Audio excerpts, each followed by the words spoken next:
It's just made up numbers. And maybe in a traditional business, you have, repeat customers or, hey, last year this customer did $1 million with us. I think they're going to do 1.5 this year. Well, guess what? What if they decide we're doing 750 with you? They could just not have as much work for you. You don't have any control over that. But yet we're planning on, I got 1.5 in the bank. It's ready to roll. You don't know. Yeah. I do not know what's going to happen in 6 months. So to me, planning should, in my opinion, really should be quarterly. Welcome to the Royal Flush Podcast, everyone. My name is John Overy, the VP of Sales here at Royal Flush. In this podcast, we talk about the ever-growing ins and outs of our state-of-the-art pipelining company. In specific, in this episode, Kyle and I go over a review of 2023 and really talk about our forecast and future for 2024, specifically how we're going to invest in people and grow internally with new employees and people here at Royal Flush to get the numbers and the results we want, hope, and know we're going to achieve in 2024. So have a listen. I know you're going to enjoy it.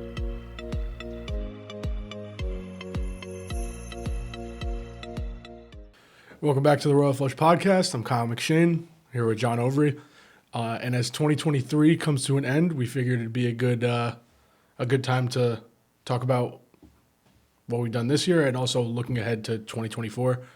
I think it's super important to set goals and have an objective to kind of work towards. And we've talked about the company's goals going into 2024.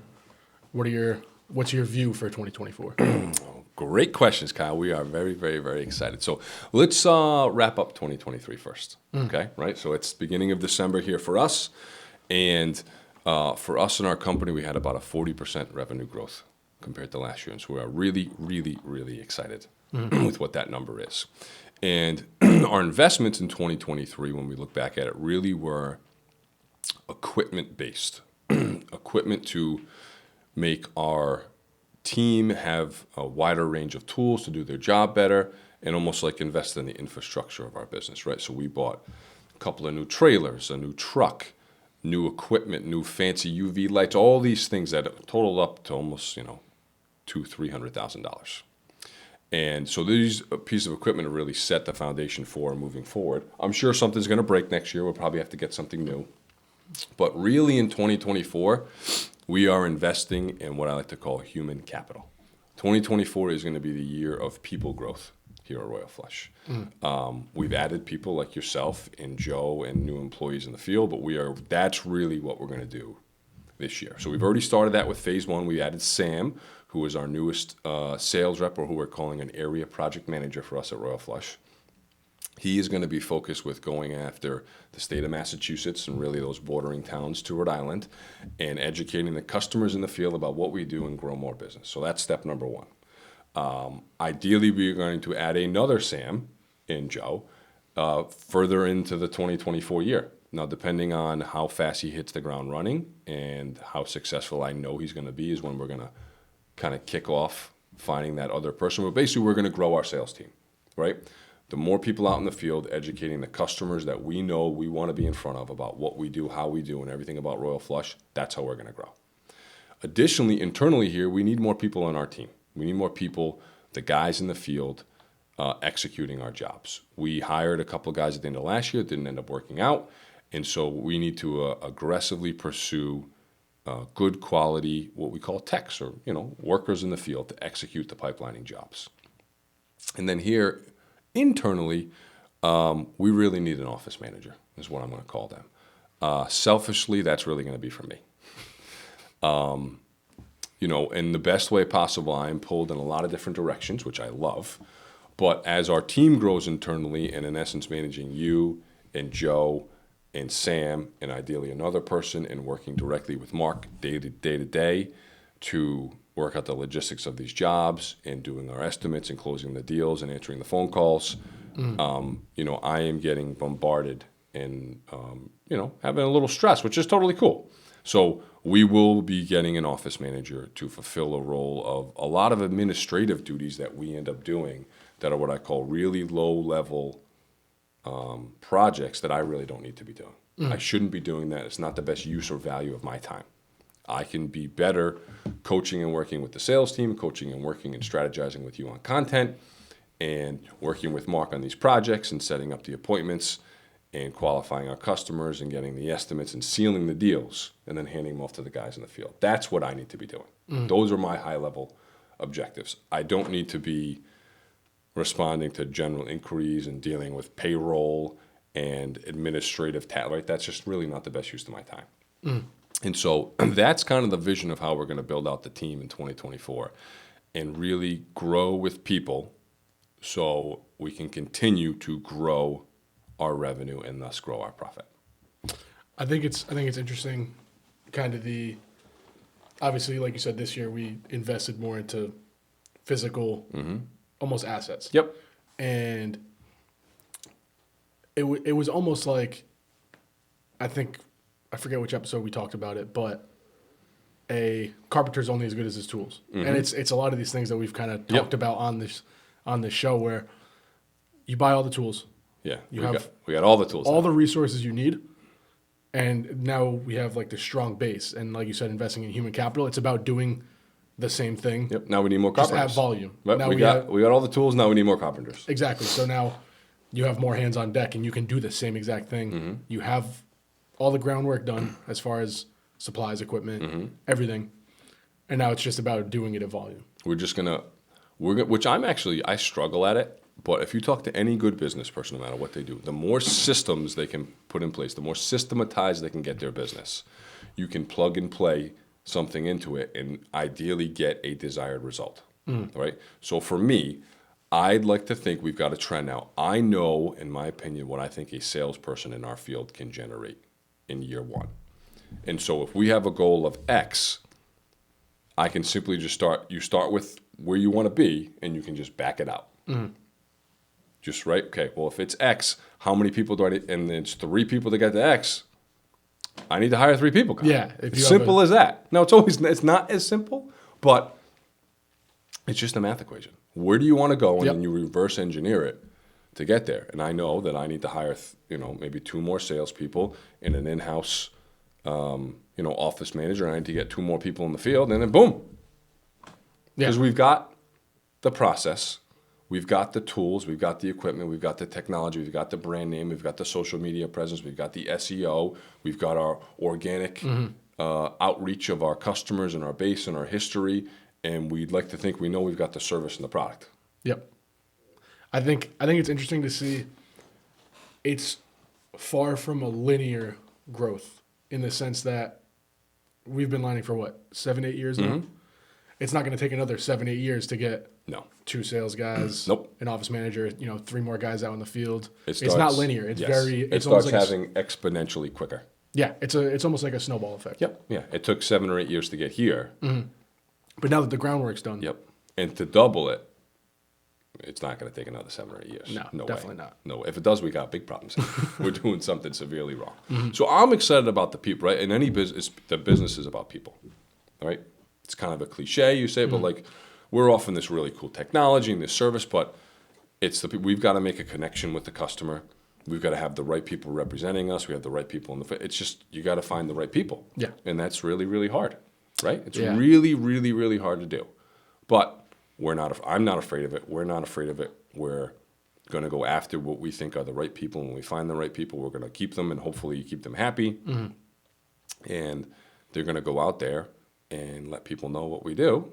And then we're going to pass it to our other great people in the field who execute the jobs and just boom, boom, boom, boom, boom. Just start doing it over and over and over and over and over again. And really just this, it's a really simple system. Yeah. I think, so even you mentioned now that we have Joe, you kind of have an idea of, what you expect a sales rep or a project manager to come on and bring to the table. Even the hiring process, the training process, which you're in the middle of with Sam right now. Yeah, I can't tell you how much better I am at it right now with Sam, our second guy, than I ever was with Joe, the first guy. And so the 5th guy we get, it's going to be... Here's the sales process, right? Here's the system. Here's the 5 steps that we do, and it's all set. Exactly, yeah. So I think it's even small things like that you don't focus on, but now when you look to bring in a 3rd guy or a 4th guy or a 5th guy, you know what you're looking for. Yep. I'm sure you have an idea in mind of candidates for the job, but you know kind of what to look for, certain traits, certain experience, and it's like that snowball effect. It's Yep. the exponential. You're just figuring stuff out faster, and it's small things like that you don't pick up on either. Yeah, But, exactly. So I am very, very, very excited about 2024 and what the people are going to bring to us in our company getting bigger. And so it's the people, but also, managing 10 people and managing 15 people is very, very, very different, right? The more people you have, the more personalities that you create, the more dynamics that are happen, the more relationships that change and happen. And so it is, to me, that's really, really, really exciting. And actually, yeah. if I could reflect on a little candid moment here, Joe pulled me aside the other day and said something to me that was really, really powerful. And he came into my office and he asked a question about something. And complete honesty, I was very short and very direct with him. Very, very short. Probably snippy at the least. Joe, just do this, this, and this. Okay? And now Joe's 68. Hopefully, if you watch this episode, you met Joe before. He's been in sales and he's managed hundreds of people. And he pulled me aside maybe a couple hours later and he said, "Hey, John, I just want to talk to you." And he said, you were kind of pretty snippy and short with me. He's like, is everything good? And I was like, yeah, of course, Joe. Everything's great. He's like, I thought so. I just wanted to kind of ask and talk to you and see if there's any, was anything that he did or I did or, anything going, And I said, Joe, I said I had a little stressful morning. And I said, I apologize. I was very direct and short with you, and you didn't deserve that from me. So it's never what you say, Kyle. It's how you say it. I can tell you to go F off with a smile on my face and put it in the most polite way. You might not feel okay. But I can also tell you to go F off and you'd be pretty pissed at me. Yeah. Right? So it's not what you say, it's how you say it. And it wasn't that I told Joe, I want you to do A, B, C, D, and E. He would have done it and he did do it. It's how I said it to him. And Joe gave me a piece of advice. He said, John, as we're growing, you get more people in here. Can I give you a piece of advice? I said, Joe, I would love a piece of advice from you. I value what you say. Joe's a very valued member here of our team. Definitely. And he said, I want you to think a little bit more about how you as the manager or the boss or the supervisor can affect or have an effect on that potential employee or team member's day based on how they interact with you or how you answer a question or how they react with you. Okay. And I was like, Joe, you're completely right. You are so utterly completely right. Yeah, and I'm sure it was completely just constructive. Like it wasn't. And I apologized to him. It was completely my fault. I've been on the other side of that situation where I didn't like how my boss interacted with me, how big or small, and it put me in a bad mood. And I wasn't as productive that day. I was gonna say it probably affects your performance too. Yep. That really hit home with me. I was pretty upset with myself. Yeah, I think it's gonna be interesting to see like the things you learn from bringing people on, and like you said, a lot of different dynamics going on in the office. Ideally, the more people we bring in. And so that out of that, again, I always try to take the most out of it if I can. I promise you, I as maybe aggravated or frustrated or Joe was like, what the hell crawled up this guy's ass today? I took more out of him telling me that than Joe ever would, or however upset he was. By him telling me that, I'm the one who got more out of it. I promise. Yeah. And so that was just, I don't know, just that moment, I was just like, wow, it was pretty powerful to me. And so as the leader and the supervisor and the coach, and we're doing this day to day on our side of the things, I need to be really, really conscious of how I'm delivering my message. So it's not the message, it's how it's being delivered. Yep. Guys, we're going to dig a 10,000 foot trench today. Get the F to work. Or, hey guys, we've got a challenging project in front of us. We may not love the next couple hours or days. Here's what we're going to do. But let me tell you, before I tell you what we're going to do, I'm going to tell you why we're doing it. The why behind the what's a big thing for me. We need to dig this because of A, B, C, D, and E, and here's the impact it's going to have. We got to dig a 10,000 foot trench. But instead of it thinking that way, guys, let's just do 100 feet a day. Let's just focus on digging 100 feet a day. Right? So it's not Kyle, I want you to produce 10,000 pieces of content this year. It's Kyle, can we put 3 pieces of content up a day? Yeah. Oh, that's a lot more manageable. Right? Yeah. So we're not digging a 10,000 foot trench, we're digging a 100 foot trench a day. And so it's not what you say, it's how you say it. And with these people that we're going to be bringing in, I need to be conscious of how I'm going to be perceived and how I can affect their day with what I'm asking them to do and why they're doing it. Yeah, I think it's interesting because when I came on, you were the only salesperson in the company, and I think it's more, not that it wasn't before, but I feel like your role has become more based around leadership than sales. Yes. You know what I mean? I don't really, well, I close the deal on the job, Yeah. but I'm not selling the job. I'm just communicating the pieces of information. Yeah, so it's much more facilitating everything else under you. Yep. So I think as the company grows, as we invest in human capital, it's going to be much more of a, I don't know if administrative is the word, Yeah, no, you're right. administrative overseeing and kind of leading and pointing and directing as opposed to, coaching and guiding yeah. than doing. Yeah, so we could be having a completely different conversation at the end of 2024 where you have X amount of people under you and it's more so, hey, I'm training these guys, I'm making sure so-and-so is, hitting their goals for the year and stuff like that. I think it's interesting. So what are, other than human capital, do you have any tangible goals? So if we're having this conversation December of 2024, do you have any other tangible? Well, we certainly have a number. I Yeah. don't think I want to share it with everybody yet. That's fair. But yes, without a doubt, Mark and I have a number that we want to hit. And it's actually kind of funny because, especially in a small business like us, the revenue technically is inconsequential. It's what you keep. It's not what you bring in, it's what you keep. But from the formula and structure that we've had, we know if we get this top number, this much will flow. This is how much we're going to make. This is our profit, right? This is cash, whatever we want to call it. I know this formula, and I know it works. So we're not going to focus on what we're keeping. We're going to focus on driving to the top line. And if we do that, everything will trickle down the way that I know it's going to. And so it is a hard tunnel focus on top line revenue, which for us simply is how many jobs can we get secure and locked down, and let's aggressively pursue these commercial projects, which are bigger scale, higher dollar amount, shorter period of time. I would rather do 2 jobs at $200,000 than do 20 jobs at $10,000. Yeah, Right? 100%. Because we can focus on it as logistics. Also, we can really separate ourselves from any competition. They can't do the 2 at 200,000. They can't do it. They don't have the manpower and the logistics and the sales team and the office manager and Mark in the field who knows everything about every single job we're doing and the crew and the guys and the team and the equipment. They don't have that. They can bang out these little jobs, but it's going to take us a month to do 2 jobs at $200,000. It might take us 10 weeks to do 20 jobs.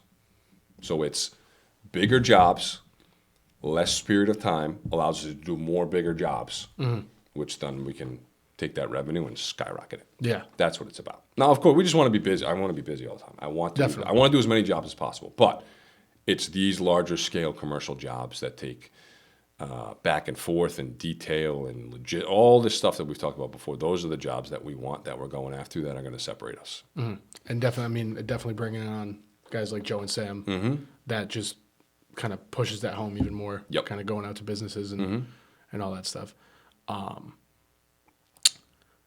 How keen are you in setting goals, just like in general? This might be more of a broad topic, but It really frustrates me. Okay. I don't like it. I don't enjoy the task. I don't like it. So here's why. I feel like you're talking about a make-believe fairy tale land. okay, definitely. Okay. I see what you mean.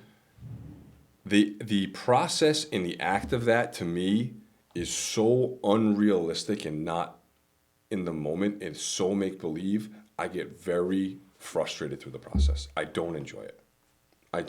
Because, what are we going to be at next year?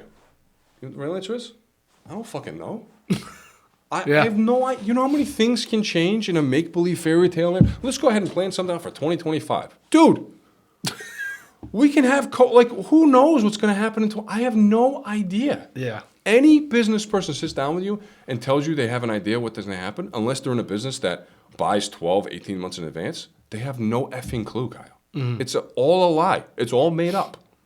It's all make The whole believe. projections. It's just made up numbers. Yep. But like, well, you can go off of your right. You trend. You go off of your trends. And maybe in a traditional business, you have repeat customers. Or, hey, last year this customer did $1 million with us. I think they're going to do 1.5 this year. Great. Well, guess what? What if they decide we're doing 750 with you? Like they could just not have as much work for you, Yeah. or maybe something changed in their structure. We're splitting it up between another vendor now. You don't have any control over that, but yet we're planning on. Oh yeah, I got 1.5 in the bank. It's ready to roll. You don't know. Yeah. I do not know what's going to happen in 6 months. I have no idea. There's customers and accounts that we have that we're trending and we're doing a lot of repeat business. They could triple with us next year. I could be half of what I think we're going to be. Or they could be like, yeah, we're not allocating any money for these things this year. You got to go find the work somewhere else. Like you just don't know. Yeah. You don't know. So to me, I am like a reality, real world, ready to go. So to me, planning should, in my opinion, really should be quarterly. It should really be quarterly. You can do the year stuff. We've got a number that I'm very confident we're going to hit next year based on the people we put in place. But like to me, I am not thinking about July 2024. What is the effing point? Yeah. Our company isn't big enough to do that. If I run a $7 billion multi-international corporation, you're damn right. That CEO is thinking about 5 years from now, not today. Because that is a big, massive ball that is churning. And their projections are way, way, way different. Yeah. That's a completely different scenario. The job of a CEO is to think at high level and to be 5 steps ahead of everything. That's the job of a real CEO. What we're doing is something very, very different. I would love the opportunity to be there and for us to be like, Kyle, I'm working on 2030 right now. I'm looking on industry trends. I'm looking at forecasting of materials for our things. I'm looking at the education in the market, and I know we can take the company from this to this in the 5-year plan. I'm working on sealing deals with manufacturers and wherever in 2030 that's going to affect our business for the next 10 years. That's what a real CEO does. We're not. Yeah, we're not there, man. I want to focus on the first quarter of 2024. We're in front of the right people. How many jobs can we line up? Can we get that first quarter to hit at the number that I think we need to be at for the year numbers to start trending right? Okay. That's what I'm doing. One thing I took away from what you were talking about as far as forecasting and everything, because as anti-goal as that little rant was, you still have goals as far as the human capital, and I feel like that's the only thing you can control. Yep. Which is interesting because, like you said, you can't control if this company just decides they don't have any problems, they don't need to do business with us at all this year. Yep. It's nothing that you can control in these 4 walls. Yep. The only things you can control is bringing people on. Exactly. Yep. So it's I'm interesting. going to forecast what I can control. Exactly. I'm going to forecast bringing the best people in here to get the sales team built out. I'm going to forecast an office manager, which is going to allow everybody to work more efficiently. I'm going to forecast a couple more guys in our team, which is going to allow them to produce way better. And then from there, everything's going to fall into place as it should be. Yeah. Yep. Yeah, because you can say, hey, I want to bring on 2 sales guys, 3 guys in the field, an office manager.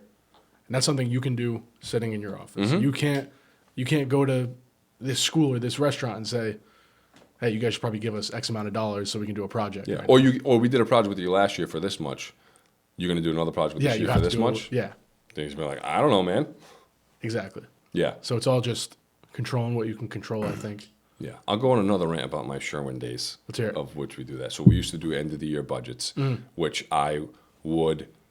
Every person in that industry dreads it because I they bet. want to talk about a fairy tale make believe land. You got Uncle Bob's painter who spent $20,000 with you last year, and you're going to tell me that he's going to do 25 this year. How are you supposed to know what jobs he's going to get? Yeah. His goal is to spend less with you.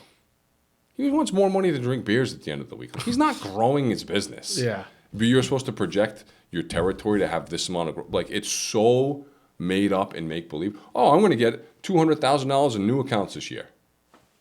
Okay. Like, it's just made up numbers. Yeah. It doesn't mean anything. Just so that you can have a number that shows you're going to hit what you want, so they can have the number to show what they're going to hit to want, so they can give it to their, just to trickle up.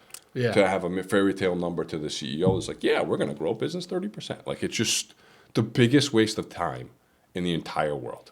Did you ever have, and this is just me thinking of things in my head, were there people that were like very realistic versus Well, you couldn't be No. realistic because they would tell you to change the number. If you said, Really? I've dug into everything, and because we have a budget or a goal. Mm. Let's just say it's 10. Let's just say it's you have $1 million territory, right? A geographic area. You sell to a bunch of painters. You sell $1 million worth of paint this year. Mm. You got to grow. Okay, I need you to grow 12% next year. So I need you to be at $1.12 million. If you were my boss, I said, Kyle, I've sat down with every single one of my painters. I have the greatest relationship of every one of them. And we talked about strategic planning for next year, which none of them do. And every one of them, to be a man, said, this is what I'm going to do. These are the accounts I have. This is what I'm going to do for my marketing business. I'm going to grow my business. And I talked to every single customer, and I tallied it up. And I can only grow $50,000 next year. That's what I think the number is. I was at 1. I'm going to be at 1,050,000. You want me to be at 1.1 million. That's the number that I'm confident I can get. They would go, it's not enough. Make it 1.12. You're going to have to figure it out. just like Yep, you got to Throw you to the wolves. you got to have a plan to hit your number. You can't have a plan to hit less. Like, well, I know the market. I've done the research. I know the customers. This is what we can do. Not good enough, man. So would they have that number in mind themselves and say, show me a plan on how you're going to hit this number? That Well, they would assigned? basically know what your budget or goal for the next year is going to be, and you have to put a plan together that's going to not hit it, exceed it. So if you're going to have a 10% growth, you better have a plan to have 15, because hitting the number is just the It's minimum. like bare minimum. Thanks for showing up. Yeah, you got to exceed it. Huh. Like, there's no factors for market aware or growth the last 10 years. Yeah. Like, what if I've grown 10% the last 10 years? I feel like the market's pretty tapped out for painters, and there's there's Yeah. certainly guys that could buy more, but I'll get a couple guys that buy more, a couple guys that buy less. I'm going to kind of just net out where I am. It kind of just balances out. Not good enough. Well, isn't this just make believe? Okay, I'll just write it. You tell me what you want, and I'll write it down, and I'll give it to you. Yeah. Like, what are we doing? That's Waste insane. of time. I don't like wasting time, guys. Oh yeah. So, anyway, back to us here. Focus on the first quarter. I have an idea, and I know what we're going to hit next year. No doubt about it. No doubt about it. No doubt about it, Kyle. Love it. We're going to get the right people. We're going to execute it, and we are going to hit that number. I will say, I think, obviously, we started on the whole human capital thing. Sam came on this past week, and it was almost refreshing to kind of see just like a new face around the office. It's because it's really, for the most part, just been me, you, and Joe Yep. for most of the year. So I'm a little excited to see. Well, you get Bringing I more think you people get on. new perspective. Again, we always talk about nobody knows what we do. Yep. They have no idea. So in the first 4 days Sam has worked here, his knowledge about what we do is like 5 kabillion times. Yep. Right? Think about how much he's learned just in 10,000x. 4 days. Yep. And so he instantly has a perspective on, what about this? And what about this? And we're like, okay, well, the answer to that's no. Let me tell you why. And he's like, okay, I get it. But he's like, what about this? Maybe it's something we haven't thought about. Maybe it's just a different perspective, right? When you bring somebody new in, it gets everybody else kind of pumped up a little bit. And they're excited, and ideally we're excited to have them here. That gets Joe kind of reinvigorated. I got a little competition here. Those are all really good things. Yeah, I think it'll be nothing but good things for the company. The plan is, so we can focus on the office side of the business, right? I know how to line a pipe. You don't want me lining your pipes, I promise you, okay? That's Mark Yep. and the guys in the field. It's a great kind of partnership. My goal is to have this office flooded with people like you and me, letting people know about what we do. Yep. The more we can do that, the more I can pass those jobs to Mark and the guys, and they can execute them, and it's just a perfect synergy. Yep. Right? These are the two halves of our business. This is the internal side of the business. This is the external side of the business in the field, and we are meeting and meshing and crushing it. And so it's literally, in some businesses, the more people you have doesn't necessarily mean you're going to grow. Yeah. I know for a fact the more people we have working here in the Royal Flush office, the more we will be growing, and that is the plan. And we've talked about it, bringing on a sales guy. I think you're on record saying that you know that the sales model that we have I know it works, and just like I said, just doing it at volume at this point. It's Yep. just more hands on deck and doing it at scale. Yep, I know it works. So Yeah. I think it's exciting, and I'm excited for 2024 and to hopefully see some new faces around the office, around the shop, and It's going to be it's fantastic. an exciting time. Yeah. So thanks everybody for listening in 2023. We appreciate it. And Kyle and I will keep you up to date on everything that's going on around here, our new people, our new tools, how we're growing, more conversations like this, more conversations with other guests. We got a really great couple holiday episodes of me and Kyle just talking about how we feel about Christmas, which I think everybody loves. And so stay tuned. Thanks as always for listening. We appreciate it.